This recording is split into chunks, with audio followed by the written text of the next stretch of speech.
Hi everyone, welcome to Gill's mentor online e learning platform. And जैसे कि आपको पता है कि हम क्लास 11th की जो एनसीईआरटी है ज्योग्राफी की, उसे कवर कर रहे हैं। एंड इसमें टोटल आपकी 2 बुक्स रहेंगी। एंड इसकी जो फर्स्ट बुक है अभी हम यहाँ पे वही कवर कर रहे हैं, that is the fundamental of physical geography. And अगर हम यहाँ पे बात करें इस बुक की, तो इसके जो है हमने फर्स्ट चैप्टर छोड़ दिया था।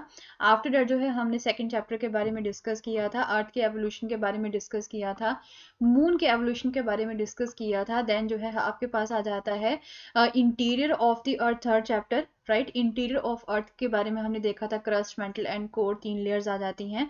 देन जो है ओशन एंड कॉन्टिनेंट के बीच में जो डिस्ट्रीब्यूशन होता है वो देखा था हमने यहाँ पे।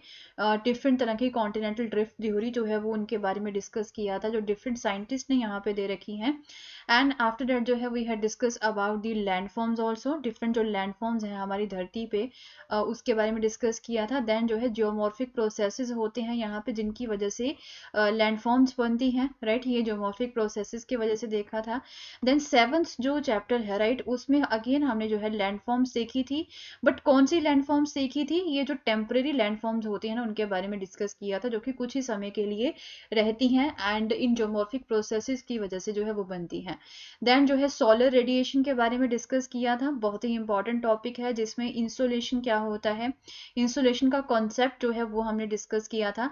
तो आफ्टर दैट जो है अभी हम यहाँ पे 9 चैप्टर को कवर कर रहे हैं। इसमें जो है एयर सर्कुलेशन वगैरह जो है, राइट, टेम्परेचर के बारे में डिस्कस कर रहे थे। टेम्परेचर में जो है आपको वेरिएबिलिटी देखने को मिलती है अलग अलग जगह पे, उनके बारे में डिस्कस कर रहे थे। तो आज जो है इसकी लास्ट वीडियो रहेगी, आज ये चैप्टर हम यहाँ पे कंप्लीट कर देंगे। आफ्टर दैट जो है we will start the 10th chapter. Okay, so continue करते हैं with the same topic and same chapter, that is the chapter number 9। तो अब बात करेंगे about the inversion of temperature. Okay, तो नॉर्मली जो टेम्परेचर है, जैसे कि मैंने आपको बताया था कि ऑलवेज जो है वो डिक्रीज हो जाता है with the increase in elevation. जैसे ही हाइट बढ़ती है, टेम्परेचर क्या होता रहता है? डिक्रीज होता रहता है। जैसे आप पहाड़ियों में जाते हैं, वहां पे टेम्परेचर ऑलवेज डिक्रीज हो जाता है। सो इसे हम क्या बोल देते हैं? नॉर्मल लैप्स रेट बोल देते हैं। लास्ट वीडियो में भी हमने डिस्कस किया था।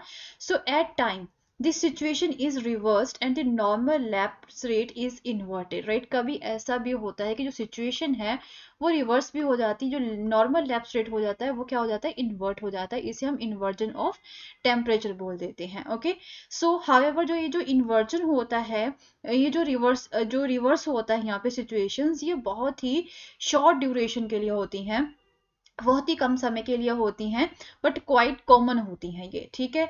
और लॉन्ग विंटर नाइट की अगर हम यहाँ पे बात करें कि कई बार क्या होता है कि बहुत जो विंटर्स में नाइट होती हैं बहुत लंबी होती हैं, एंड सपोज करो कि जो स्काई है बहुत ही क्लियर है एंड जो स्टिल एयर है is ideal situation for the inversion. तो वहां पे क्या है? स्काई क्लियर है, मौसम साफ है, हवा बिल्कुल स्टिल है। तो ये जो कंडीशन होती है ना, वो एक आइडियल कंडीशन होती है इन्वर्जन ऑफ टेम्परेचर के लिए। ओके, सो जो हीट होती है डे की, वो क्या होती है? वो रेडिएट ऑफ हो चुकी होती है ड्यूरिंग द नाइट, वो वापस जा चुकी होती है।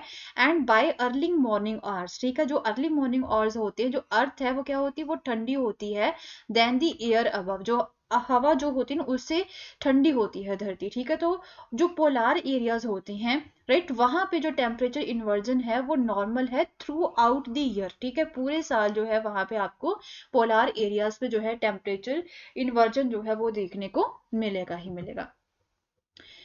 सो सरफेस इन्वर्जन की अगर हम यहाँ पे बात करें, it promote the stability in the lower layers of the atmosphere. Okay, तो जो लोअर लेयर्स हैं एटमॉस्फेयर की, वहां पे जो है आपको स्टेबिलिटी देखने को मिलेगी।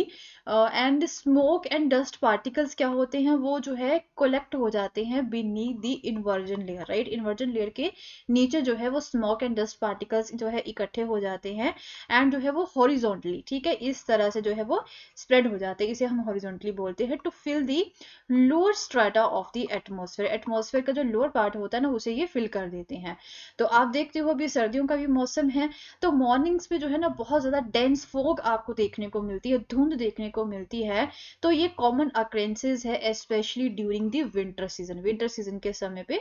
So this inversion commonly last for few hours, right. तो अब धुंध जो है वो कुछ घंटों के लिए रहती है, तो फिर जो है वो थोड़ा सा सन जो है वो बाहर आ जाता है, तो धरती जो है फिर से गर्म होनी स्टार्ट हो जाती है। ओके, सो ये जो इन्वर्जन है it take place in hills and mountains due to the air drainage, right. अब एयर हिल एंड माउंटेन्स की बात करें तो वहां पे जब एयर ड्रेन होती है उसकी वजह से जो है इन्वर्जन यहाँ पे देखने को मिलता है। And cold air at the hill and mountains जो यहाँ पे रात के समय प्रोड्यूस हुई होती है वो जो है it flow under the influence of gravity, gravity के इन्फ्लुएंस की वजह से जो है वो फ्लो करती है। एंड बहुत ज़्यादा हैवी होती है एंड ये डेंस होती है। एंड जो कोल्ड एयर होती है it act almost like the water, तो वाटर के जैसे ही जो है ये एक्ट करेगी and it moves down the slope, right. फिर स्लोप से जो है जो हिल की स्लोप होती है वहां से जो है नीचे आनी स्टार्ट हो जाएगी deeply in pockets and valley, जो घाटियां होती है ना तो वहां पे जो है ये आनी स्टार्ट हो जाती है with the warm air above, तो इसे हम जो है एयर ड्रेनेज बोलते हैं। सो ये क्या होता है कि ये वाली जो हवा होती है ये प्लांट्स को प्रोटेक्ट करती है from the frost damages, right. जो यहाँ पे फ्रोस्ट की वजह से डैमेजेस हो जाते हैं ना प्लांट्स को, उससे जो है ये बचाती है। सो नेक्स्ट दो कॉन्सेप्ट हैं, इनके बारे में देख लेते हैं। एक है आपका Planck law, right. It state that hotter a body, right, एक बॉडी जो है जब गर्म होगी द मोर एनर्जी जो है ये वो रेडिएट करेगी and shorter the wavelength of that radiation. Okay, जैसे धरती की हमने बात की थी, जितना ज्यादा गर्म होगी वो बॉडी, राइट, वो ज्यादा से ज्यादा एनर्जी है वो रेडिएट करेगी एंड वेवलेंथ जो होती है उस रेडिएशन की वो बहुत ज्यादा शॉर्टर होती है। एंड स्पेसिफिक हीट जो होती है वो क्या होती है, स्पेसिफिक हीट जो है वो एक ऐसी एनर्जी होती है जो चाहिए होती है टेम्परेचर को रेज करने के लिए of 1 gram of substance by 1 Celsius, right. एक सब्सटेंस का टेम्परेचर इंक्रीज करने के लिए 1 ग्राम, राइट, 1 ग्राम सब्सटेंस का जो है टेम्परेचर रेज करने के लिए कितना 1 डिग्री सेल्सियस तक रेज करना है, तो कितनी एनर्जी यहाँ पे चाहिए, राइट। जितनी एनर्जी यहाँ पे चाहिए उसे हम क्या बोल देते हैं, स्पेसिफिक हीट बोल देते हैं, right. So that's all for the day, बस ये छोटा सा टॉपिक था यहाँ पे आपका। तो ये चैप्टर जो है आपका 9 चैप्टर कंप्लीट हो चुका है एंड मिलेंगे with the new chapter in our next video. And अगर आपको मेरा कोर्स पसंद आया तो इसे शेयर करना ना भूलें। Thank you so much, have a nice day, bye bye.